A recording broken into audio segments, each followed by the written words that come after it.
माझी पहिल्यापासून जी भूमिका होती की ज्यावेळी ओबीसींना आरक्षण दिलं गेलं त्याची मराठा समाजाने आक्षेप घेतला, कधी मेळावा घेतला, कधी मोर्चे काढले का नाही ना. आपण मराठा समाजाने सगळ्यांना सांभाळून घेतलं. आता ज्या मराठा समाजाला असं वाटतं की आपण काही भूमिका घेतली पाहिजे जी मान्य जरंगे पाटलांनी घेतलेली आहे, तर त्याला हे लोक विरोध का करतात हे मला अजून समजायला नाही. तर माझी त्याला विनंती आहे की आपण कृपया विरोध सोडून द्या, ही प्रक्रिया पुढे जाऊ द्या. तुमच्या आरक्षणाला पुढे धक्का लागत नाही, पुढे तुमच्या आरक्षणामध्ये समाज आरक्षण मागत नाही. जे आता जी प्रक्रिया पूर्वीच्या हैदराबाद गॅजेटच्या माध्यमातून असेल काय असेल ते आता फक्त पुढे न्यायची आपल्याला.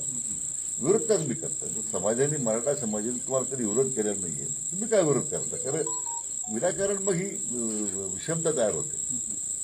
आणि महाराष्ट्र हा खरं पुरोगामी राज्य आहे, त्यामध्ये अनेक प्रगल्भ नेते या राज्यात होऊन गेलेले आहेत, त्यांनी भूमिका घेतलेली आहे.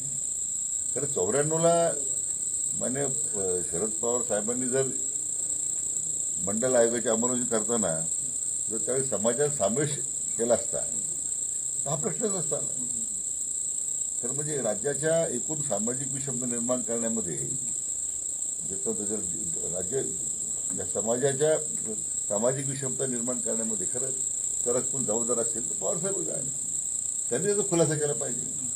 आज कधी मराठा समाज आज मोर्चा काढतोय किंवा काही आम्ही कधी त्याबद्दल आक्षेप घेतला नाही. आम्ही असं म्हणत नाही की 94चा निर्णय बदला, 94च्या निर्णयामध्ये अंमलबजावणी वेगळी करा. त्यामुळे त्यांचा अर्थ संपतच आहे ना. 94चा निर्णय बदलण्याची भूमिका असतील तर मला वाटतं ओबीसीच्या नेत्यांचा मी आक्षेप समजू शकला. गॅजेटला सहयोगी पक्षाचे मंत्री तुम्हाला विरोध करताना दिसत आहे. नागपूरला उद्या मोर्चा आहे ओबीसीचा, त्या संदर्भात काय बोलतो? नाही, मला वाटत नाही. असं आहे आता न्यायालयीन प्रक्रिया सुरू आहे. आता न्यायालयाचा निर्णय येईल तो आपण मान्य करू ना. न्यायालय कधी भूमिका घेईल, उद्या आम्ही जी भूमिका घेतली त्या संदर्भात काही न्यायालयाची वेगळी मत असतील.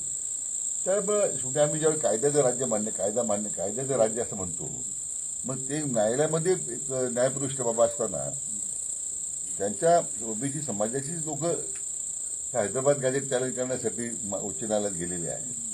पण न्यायालयाचा निर्णय येऊ देत ना. आता न्यायालयाने जर त्याला स्थगित द्यायचा नकार दिला, 1 महिन्याची मुदत दिलेली आहे, महिन्यानंतर न्यायालय काय भूमिका घेतो, तुमची भूमिका तुम्ही मांडा. आपली भूमिका दोन्ही बाजूने मांडल्या जातील. पण न्यायालयामध्ये दावे दाखल करायचे, पुन्हा मोर्चे काढायचे, हे मला वाटतं योग्य नाही आहे. त्यांना माझी विनंती आहे की महाराष्ट्राच्या या सामाजिक जो काही शांतता आहे त्याला कुठे भंग होणार नाही अशी तथाही काळजी घेतली पाहिजे. धरण पडल्यावर काय चर्चा झाली? बिहार संदर्भात काय चर्चा झाली? नाही, काही नाही. चालू होतं माझ्या